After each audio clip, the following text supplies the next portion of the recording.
kukwento ko lang sa inyo na ito ang kanyang bahay. Uy, ang ganda naman ito, cabinet. Tingnan nga natin kung anong meron dito sa... Gabi, Janice? Tinago niya yung picture. Uy! Uy, tingnan nga natin. Ano ba laman? Oh! Aga, Janice naman ngayon! Wow, ang cheap ni Janice, ha? Tinatago pa yung mga pictures nila, ha? Ang cheap, ha? Ayan, meron siyang mini aquarium. Ayan. Punta tayo sa kusina. Alamin natin kung ano itsura ng kusina ni Janice. Kasi mahilig yan magluto. Tingnan natin ang mga cabinet. Ay, mga plato. Tingnan natin. Ayan. Ito yung lutuan niya. Tingnan natin yung fridge. Ano ba ang kinakain ni Janice? Ano ba yan?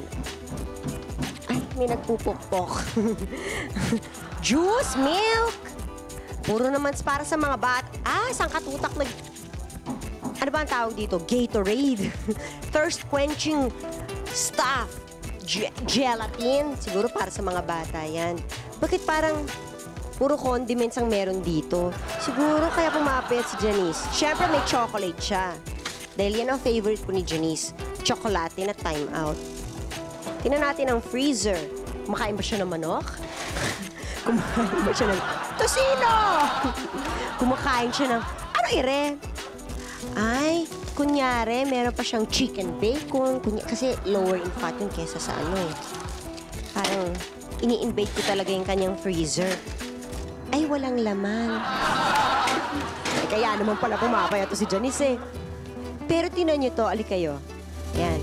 Punong-puno po yan ang kuko. Kasi si Janice, mahilig siya magluto. Ayan, no? Kung anik-anik yan, pagluluto talaga ang kanyang hilig. Kaya naman ang kanyang kitchen ay fabulous. Hindi ba? O, alin na kayo. Siguro gusto niyo makita ang mga pictures ng mga anak ni Janice.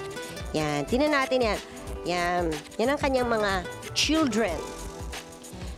Yan. Sige. Si Luigi, si Moira, si Ina, si Yuan, si Kyla. Ayan, ayan silang lahat. Ito silang lahat, ang mga bata. Ka-join ako. At ang aking anak na si Waki. Ayan sila, oh. Diba? Ang saya-saya. Ang saya talaga.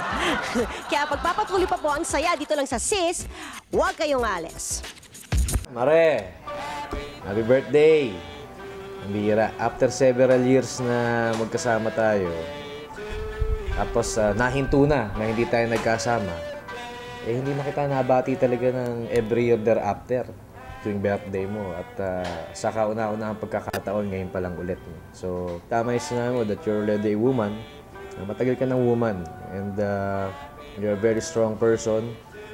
And kung meron mang sigalot o problema, you can call me up. Alam mo naman yung cellphone number ko. Basta kaya ko. Pero pagka hindi ko kaya, eh, kaya Tita Susan yan. O kaya ni Jelly. Mas matapang sa'yo yun eh. So, anyway, happy birthday and...